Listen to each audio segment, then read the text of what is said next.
When we hear that nature is rising, our first reaction is often fear. We think of disaster, we think of destruction, we think of something that must be stopped. But here on the island of Adan, I discovered a different way of thinking. Here, the tides are not strangers, they are part of life. The water comes, the water leaves, and the community moves with its rhythm. Living here has changed the way I see nature. In the city, we often expect nature to fit into our plans. Here, people have learned to adapt instead, not by controlling the water, but by understanding it, by respecting it, by living alongside it. As the tide quietly rises, the landscape begins to transform. What was dry land slowly becomes water. The shoreline changes, the reflections deepen. The island almost seems to breathe. Hours later, the water gently retreats once again. And something remarkable appears. A stretch of sand where children gather to play football. Families walk across it. Neighbors meet. Laughter fills a place that only hours before was covered by water. The land disappears. Then it returns again and again. Nature writes a different story every day. Watching this happen reminds me that change is not always something to fear. Sometimes, change is simply part of the rhythm of life. Perhaps there is a lesson here.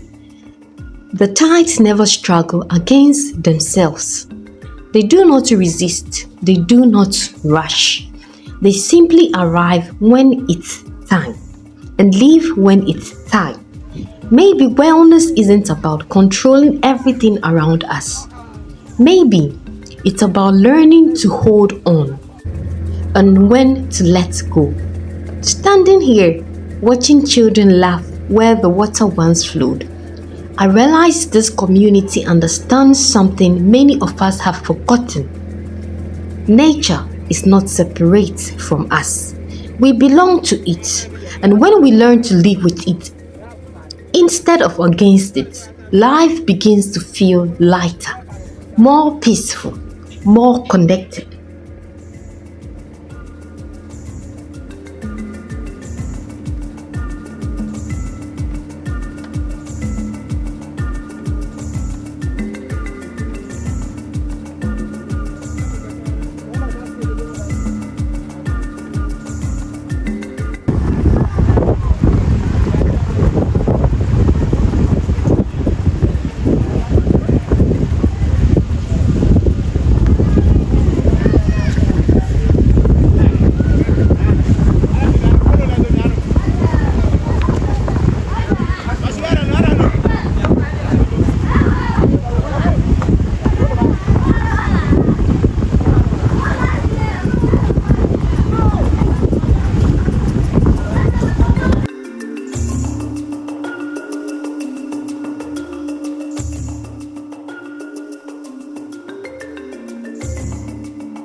As I continue exploring the hidden islands of Ghana, I realize these journeys are no longer just about discovering beautiful places. They are about discovering different ways of living, different ways of thinking, and perhaps different ways of healing. Because sometimes the greatest lessons nature offers is not found in what stays the same, but in what has the courage to change. This is only another chapter in the story of Adan, and beyond these tides are even more communities, more traditions, and more hidden lessons waiting to be shared with the world.